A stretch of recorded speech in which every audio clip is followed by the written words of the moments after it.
एकमेका सहाय्य करू अवघे धरू सुपंथ हा सहकाराचा विचार आता गावाखेड्यातील शेतकऱ्यांना पटू लागला आहे। पूर्वी एकट्या एकट्याने शेती करणारे शेतकरी आता एकत्र येऊन शेतकरी गटाची स्थापना करू लागले आहेत।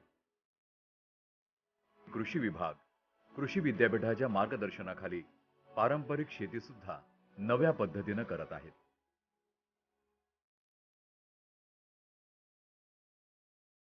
अहमदनगर जिल्ह्यातील राहुरी जवळच्या ब्राह्मणी गावच्या 20 शेतकऱ्यांनी एकत्र येऊन कृषी क्रांती शेतकरी गटाची स्थापना केली आहे।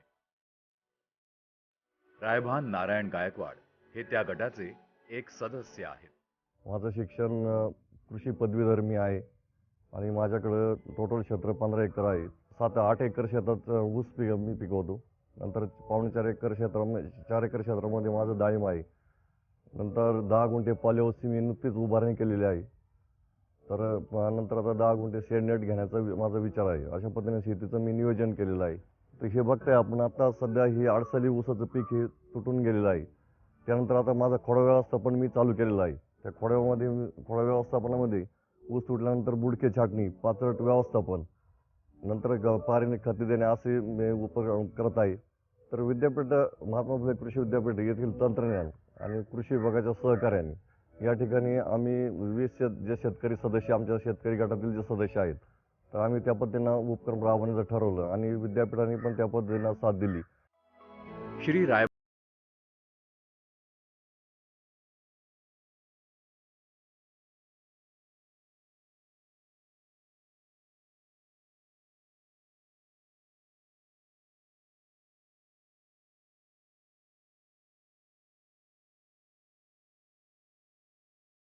नियोजन केलं आहे आणि त्यामुळे विद्यापीठाच्या माध्यमातून आम्ही माती परीक्षणापासून जे सुरुवात केली की गेल्या वर्षी आडसाली पिकासाठी आम्ही माती परीक्षण केलं आणि नंतर ऊसाच्या लागवडी केल्या। 20 एकरवर 20 सदस्यांकडे आम्ही लागवडी केल्या।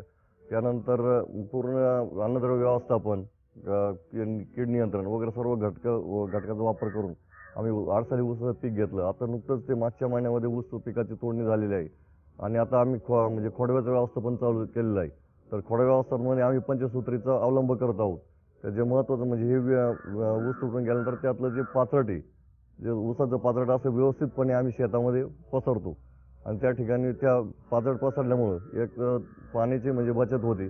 दुसरी गोष्ट तण न उतरल्यामुळे उत्पादन खर्चामध्ये अतिशय बचत होते। ऊसाच्या पिकाला पाणी जास्त लागतं हे जरी खरं असलं तरी रायभान गायकवाड यांनी कृषी तज्ज्ञांच्या मार्गदर्शनाप्रमाणे आपल्या शेतात ठिबक सिंचनाचा अवलंब केला आहे।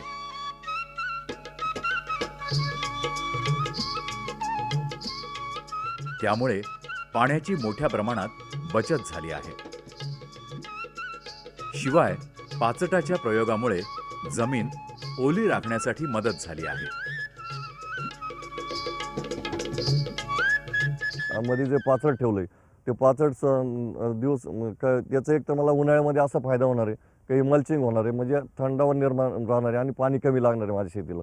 कारण पाणी हे महत्त्वाचं आहे, पाणी अमूल्य आहे। इथून पुढे आपण कमीत कमी पाण्यात शेती काय केलीच पाहिजे। तर जमिनीखालून सबसर्फेस पाणी असल्यामुळं आज पाण्याचं 70% बचत झाली आणि अतिशय कमी उत्पादन खर्चामध्ये उत्पन्न निघतं यातून। खत व्यवस्थापन आणि कीटक बुरशीनाशक फवारणीबाबतही गायकवाडांना विद्यापीठातील कृषी तज्ज्ञांनी मार्गदर्शन केलं आहे।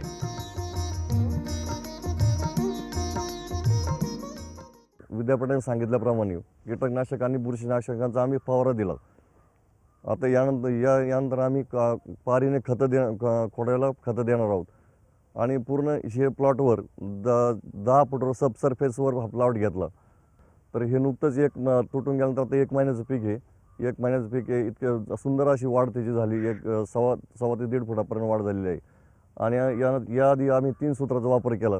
बुडक्यावरील पाचट बाजूला केलं, नंतर ते पाचटमध्ये व्यवस्थित आच्छादन करून घेतलं आणि ह्या पाचटाचा नंतर सेंद्रिय खत म्हणून अतिशय या पिकाला चांगला उपयोग होतो।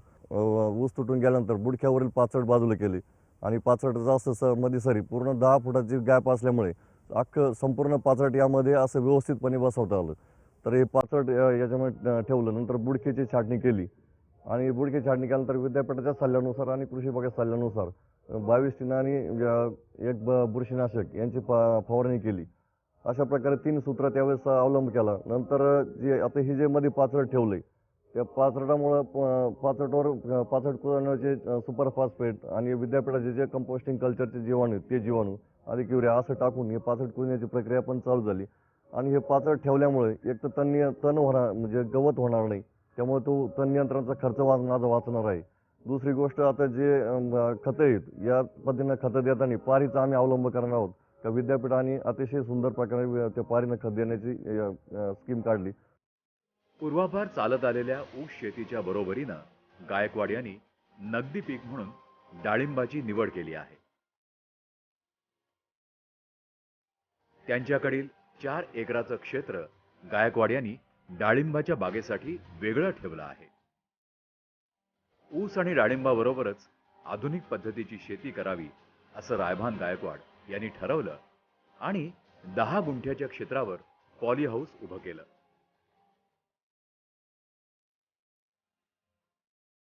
त्या पॉली हाऊसमध्ये त्यांनी रंगीत ढोबळी मिरचीची लागवड केली आहे.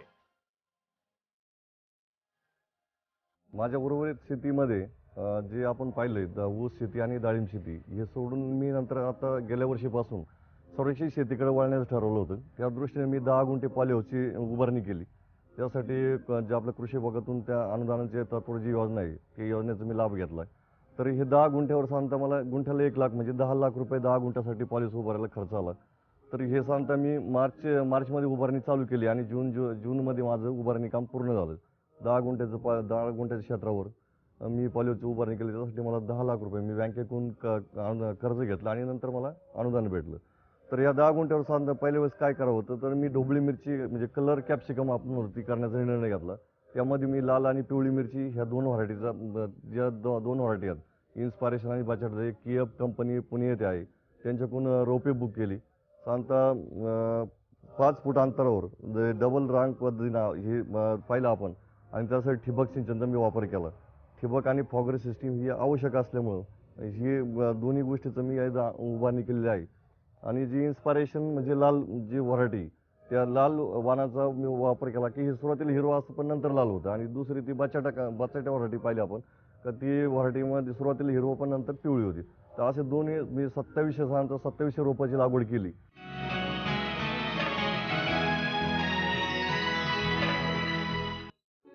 पॉली हाऊसमध्ये पिकणाऱ्या रंगीत ढोबळी मिरचीच्या विक्रीचं तंत्र अवगत केलं आहे.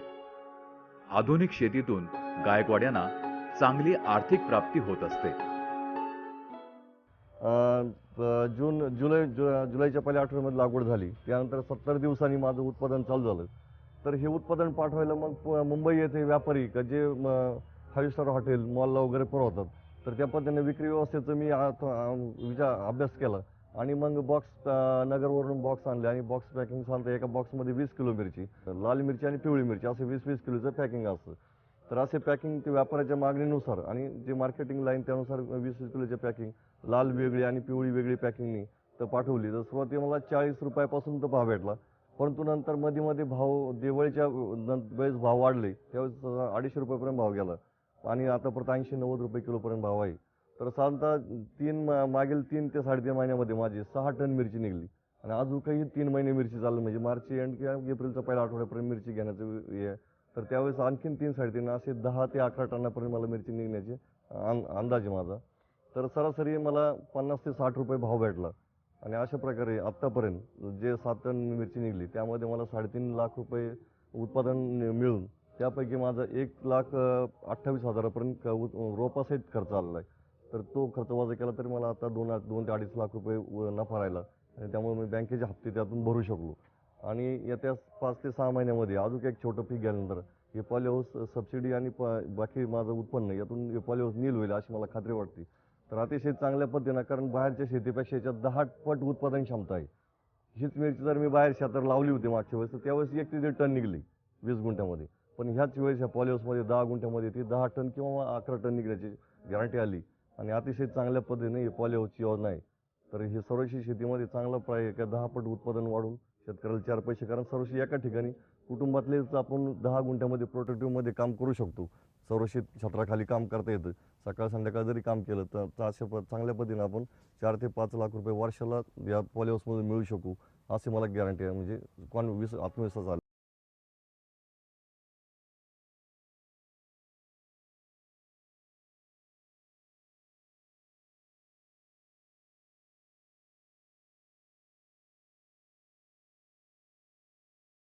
माझ्याकडे जवळ 4 एकर शेती असून त्यामध्ये 1 एकर मी डाळिंब घेतलेला आहे आणि डाळिंबामध्ये 1 एकरामध्ये साधारणतः 450 रोपाची लागवड केलेली आहे. आता ह्या लागवडीमध्ये गुटी पद्धत न वापरता मी टिश्यू कलरची रोपं आणलेली आहे आणि 9-12 ह्या पद्धतीने ती लागवड केलेली आहे. साधारण बाग लावून मला आता 1.5 वर्ष झालेली आहेत आणि आता ही बाग मी ह्या वर्षी धरलेली आहे फळाला. साधारण हा माल माझा जून जुलैच्या पर्यंत हा मार्केटला जाऊ शकतो. साधारण माझा अंदाजे सगळा खर्च वजा जाता किमान आजची परिस्थिती पाहता 2 ते 2.5 लाख रुपये याचं बेनिफिट होईल असा माझा एक अंदाज आहे. डाळिंबाची बाग लावण्या अगोदर मी जमिनीची व्यवस्थित मशागत करून एक बेड पद्धत तयार केलेली आहे.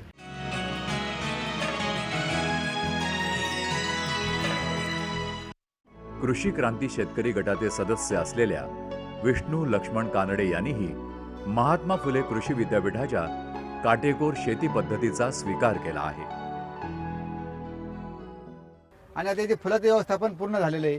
त्या ठिकाणी परागी भवन सध्या चालू आहे आणि साधारण हा जो माझा माल आहे तो साधारण जून जुलैपर्यंत मार्केटला जाऊ शकतो. आणि ह्या ठिकाणी माझी जी मजुरी आहे ती शक्यतो फार कमी आहे, कारण पाणीसुद्धा कमी याच्यात आम्ही ते दिलेलं आहे ड्रीपद्वारे.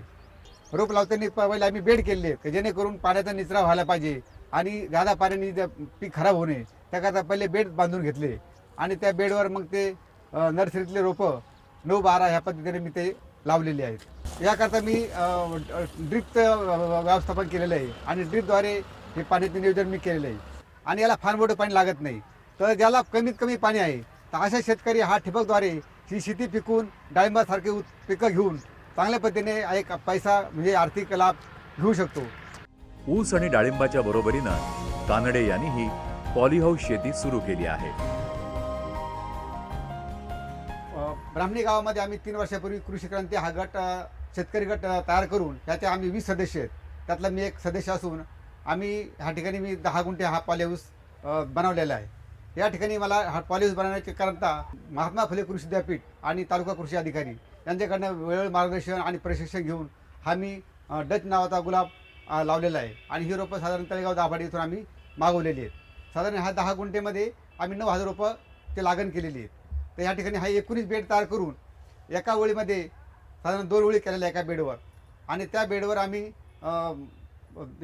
1 फूट बाय अर्धा फूट अशा पद्धतीने आम्ही लागण केलेली आहे. पॉलीहाऊसमधील शेतीसाठी विष्णू कानडे यांनी कृषी विद्यापीठ आणि कृषी खात्याच्या अधिकारी तज्ज्ञांचं मार्गदर्शन घेतलं आहे. आता या ठिकाणी पाणी व्यवस्थापन आम्ही ड्रीपद्वारे केलेलं आहे. दोन्ही साईडनी त्याला मी ते ड्रीपनं पाणी साधारण 15 ते 20 मिनटं पाणी याला द्यावं लागतं आणि जे काय विद्राव्य जे खतं आहेत पाण्याद्वारे आम्ही ते त्या ठिकाणी ते खतं आम्ही दिलेली आहेत पाण्याद्वारे आणि त्या ठिकाणी साधारणतः 2-3 दिवसांनी त्याला तुषार वगैरे करावं लागतं आहे आणि सगळे खतं आम्ही हे ड्रीपमधून त्याला पोच करतो आहे. त्याचप्रमाणे 2-3 दिवसानंतर त्याला कीटकनाशक वगैरे त्याला 2-3 आजार असू शकतात. साधारण त्या ठिकाणी 2-3 एक भुरी वगैरे आजार ह्या दिवसात असतो तर त्याला मी 2 दिवसानंतर त्याला मी फवारणी बी करावं लागते. आता याचा ही जी लागवड आम्ही 15 ऑगस्टला केलेली आहे. साधारण लागवड करून जवळपास 3 ते 4 महिने होत आले 3-3.5 महिने. आता याच्या 15 दिवसापासून याच्या आम्ही उत्पन्नाला हार्वेस्टिंग चालू झालेली आहे आणि आता ही हार्वेस्टिंग झाल्यानंतर हा माल 2-3 दिवसाला तयार होतो. गुलाबाच्या शेतीत विक्री व्यवस्थापनाला विशेष महत्त्व आहे. आता इथं मार्केट जे आहे आमचं तर हे मार्केट आम्ही साधारणतः व्यापारी औरंगाबादचे त्यांच्याकडे पाठवतो. आता हे 20 रोपाचं 20 फुलाचं एक गुच्छ तयार करून ते साधारण त्याला 100 ते 80 ते 100 अशापर्यंत त्याला सध्याचं मार्केट चालू आहे आणि 15 दिवसापासून याची हार्वेस्टिंग चालू झालेली मालाची. आता हा याचा खर्च वजा जाता साधारणतः आजची परिस्थिती पाहता साधारण 2 ते 2.5 लाखपर्यंत उत्पन्न म्हणजे निव्वळ नफा यातून मला मिळेल असं अपेक्षित आहे. वेळेत विक्री झाली तर गुलाबांना चांगला दर मिळतो आणि शेतकऱ्यांना अधिक प्राप्ती होऊ शकते. आता इथं मार्केट जे आहे आमचं तर हे मार्केट आम्ही साधारणतः व्यापारी औरंगाबादचे आहेत, त्यांच्याकडे पाठवतो. आता हे 20 फुलाचं एक गुच्छ तयार करून ते साधारण त्याला 100 ते 80 ते 100 अशापर्यंत त्याला सध्याचं मार्केट चालू आहे. आणि 15 दिवसापासून याची हार्वेस्टिंग चालू झालेली आहे मालाची.